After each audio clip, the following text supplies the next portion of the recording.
Hello and welcome. I am live for a surprise pop-up chat. This is of course not my main live weekly chat. This is just a surprise pop-up chat because I wanted to talk about a particular subject which kind of sprang to my mind when I was reading some comments on some of my videos this week. So I wanted to discuss about Princesses Beatrice and Eugenie of York. And I've got some notes, by the way, just so I don't forget anything. I made some points that I wanted to definitely talk about. But I really wanted to ask the question and kind of contemplate, should they or should they not, I really want your views and comments, have official royal roles? And should they be given, should they be made into official working royals, as we call it? Let's get straight into it. So, they were born princesses of the United Kingdom, and that is their birthright, as the children of the son of a reigning monarch. So that is why, first of all, they are actually known as their Royal Highnesses Princess Beatrice or Princess Eugenie of York. Now, of course, that didn't happen to Zara and Peter Phillips, because they were, even though Princess Anne, their mother, is the daughter of a reigning monarch, because of the inequalities that existed previously, that doesn't count now. Those rules have been changed, but because of the inequality, the daughters of a princess, so the grandchildren of a monarch of that princess from the female line, doesn't automatically become a Royal Highness. That title could have been granted by the Queen, but of course it was refused by Princess Anne because she felt that Zara and Peter would have a better life, I think, or a better chance at life without that title. So, Andrew and Sarah's children did get the title, and I think there's a few things to contemplate. So, for example, because they aren't working royals, they are not funded. So let's talk about how they're funded. So they are not funded directly by the Queen.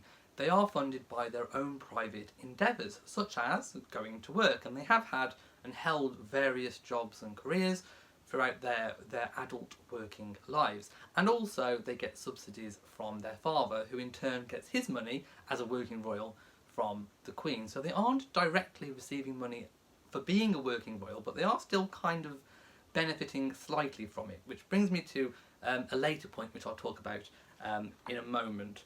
So yes, Prince Andrew pays for his family, and of course Sarah, Duchess of York, because she didn't remarry Andrew, she is independently sourcing her money as well. I say independently because Prince Andrew has bailed her out a few times over the years, but she does earn her own money, and she has a perfect right to do so without scrutiny, although the scrutiny always comes on Sarah, but she does have the right to make her own money, as do the Princesses of York, because they are not working royals.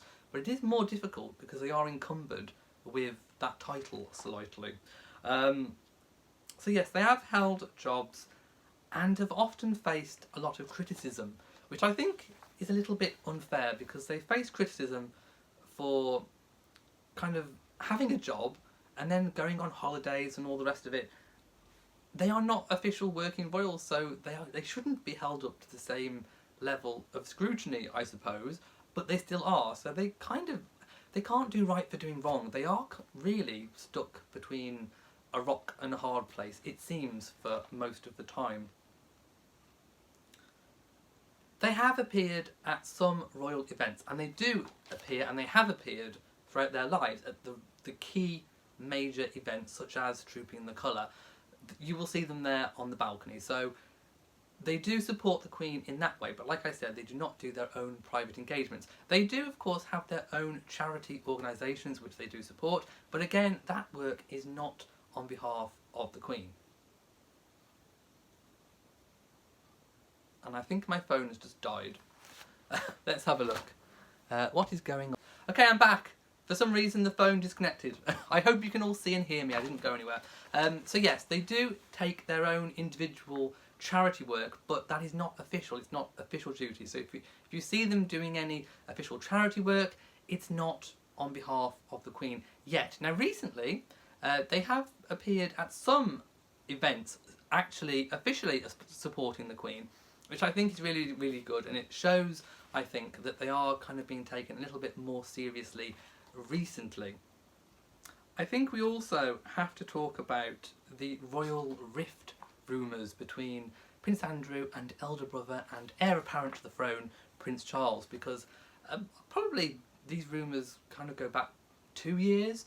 And I say rumours because, of course, nothing was ever confirmed, but I think it's widely been speculated on that Andrew has been trying to push his daughters and further his daughters into the royal family, and Charles has in his head this idea of a more modern, slimmed down monarchy where it's just the key members. And we know that the Queen, for a while, I think, has been on board with this idea and this concept, because she has staged some rather kind of momentous occasions where it has been just the key members of the royal family, for example, out on the balcony, which I think gives the indication that that's the way the monarchy is heading. However, I do have a slight problem with that myself, and that is that I think eventually they will be needed, that is the York princesses, because at the moment we still have Princess Alexandra and some of the Queen's cousins working on behalf of the Queen, so they are still carrying out engagements. Once, if you want to call it the old guard, are no longer there to fulfil that function, there will be an immense amount of charities and organisations which are not going to have a royal patron and aren't going to have royal support. So I do think, you know, as commendable as Charles's vision is for the future of the monarchy, I do think that he will have to reconsider, because I think, you know, you have two very useful blood royal princesses available that can do the work, that want to do the work, that seem to want to do the work, that I think could do it really, really well. They seem like really, really nice young ladies. I mean, I know people can sometimes question the fashion, but they seem like really, really nice young ladies, and it seems like they're willing and able to do it, so why not? I think more harm can come to the monarchy through seemingly not doing a lot of work in the community than to having a few extra members fulfilling that function of doing the work, if you get my meaning. Another thing that Charles was rumoured to wanting to do was to reside still at Clarence House rather than move into Buckingham Palace once he becomes king.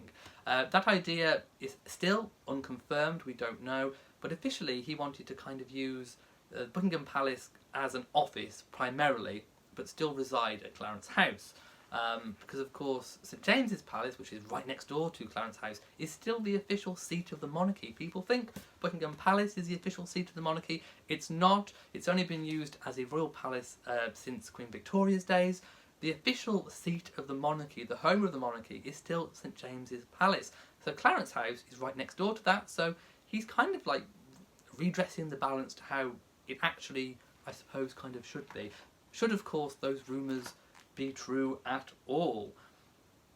But the rift rumours between Andrew and Charles kind of left the Queen a little bit piggy in the middle, and it seems like she sided with Charles for now. Like I say, none of that is confirmed, but we do know that Beatrice and Eugenie have, you know, been springing up a lot more at royal events in support of the Queen. They have been listed on the court circular in recent months. And that indicates a little bit of a sea change, I think. So are they being more ingratiated into royal life?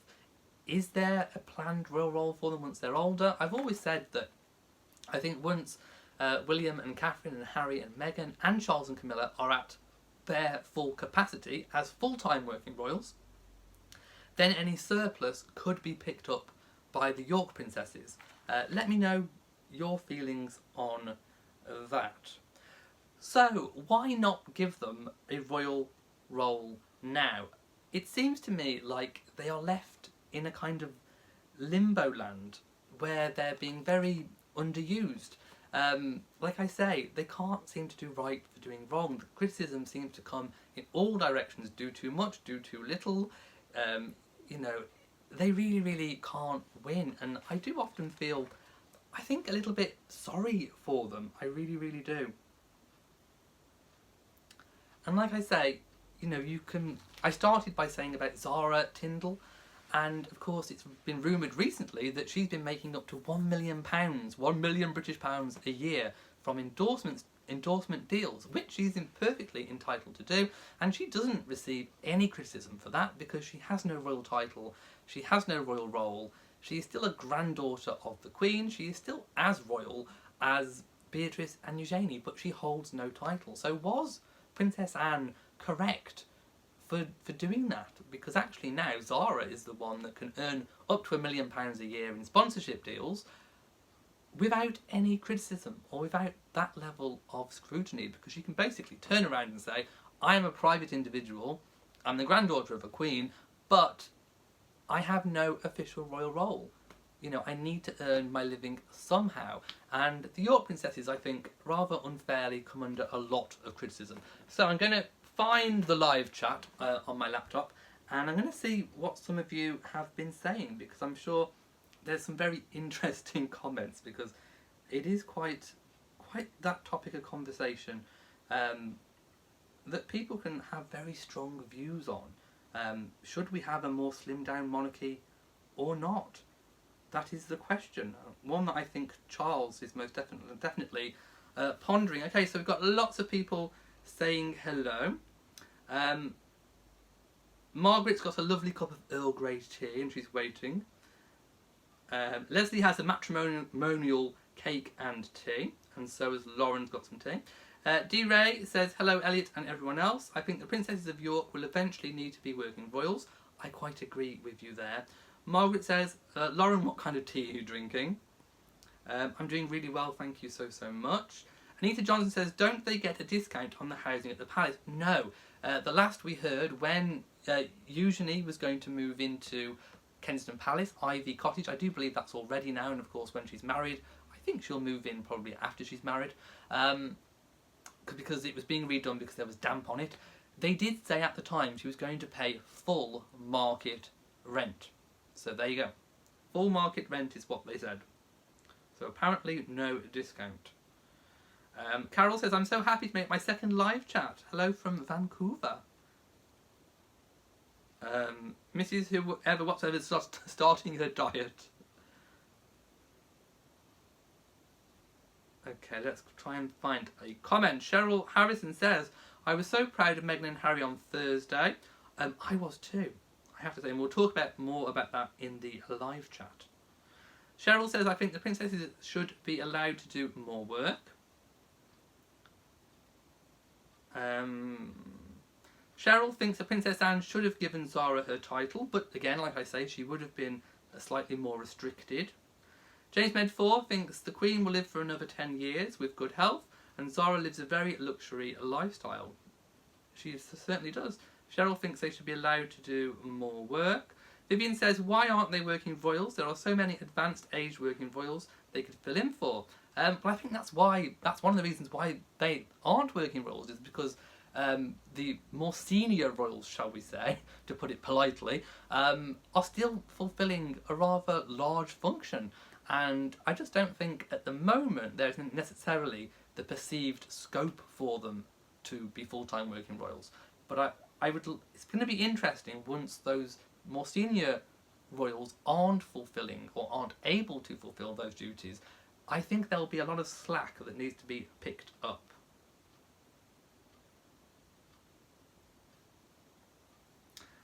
James Med4 says, what are her endorsements to do with riding horses?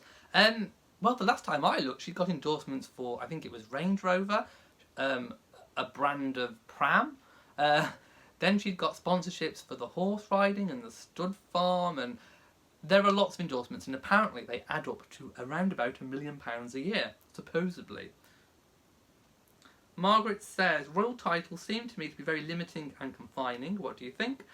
There are an awful lot of rules for them to follow. Well, I think I've kind of addressed that in the fact that, you know, Beatrice and Eugenie have the titles and they find themselves in a very tricky situation where, like I say, they can't seem to do right for doing wrong.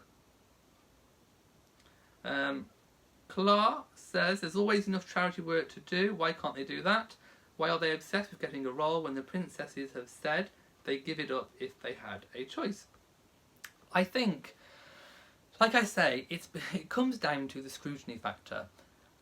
they can't do right for doing wrong. I keep saying this over and over again. I think it's a key phrase. You know, if they work, they get scrutinised. If they don't work, they get scrutinised. It would be easier for them, I think, to have a royal role, of which they could commit to and, you know, fully get behind. And yes, they would have a lot more restrictions, but I think they would have a better life because of it. Because I think with the royal title and not being a working royal, I think that's far more difficult, I have to say. Masless says, I don't understand why Princess Anne didn't give Zara a title. What was her reasoning for it? And has it been done before? Well, her reasoning, I think, is plainly evident. Zara is unencumbered by that level of attention and scrutiny, and she can earn her own money. And I think Princess Anne has been proven kind of correct in that assessment. HM Chef says, if the princesses want to work in official royal roles, then they should. The firm needs more young royals. I would kind of agree with that. H.A. Bracken says, we who live in the US don't really understand how the citizens of the UK feel about their taxes being used to keep up so many family members. Well, I would liken it, I suppose, a little bit to, you have to think, if the royal family were not fulfilling the roles that they were fulfilling, those roles would have to be taken up by somebody. I'm not just talking the charity role, I'm talking mainly about the official work that the Queen in particular does. So charities would lose out if we didn't have the royal family, but the official work would still have to be taken up. That would be done by paid politicians who I think would cost a lot more money, because they do. The Queen is very careful with the pennies. The palace would still have to be run and maintained, not as a working palace, but it would still have to be maintained. Would that be covered by English Heritage? Who would pay for the upkeep of the building? It would still be taxpayer funded, because no individual is going to take on a palace with 770 something rooms. So you would still have a lot of the expense. I think the cost of fulfilling those functions without the royal family would actually be more than with the royal family, and you get the added benefit of the human factor with a family.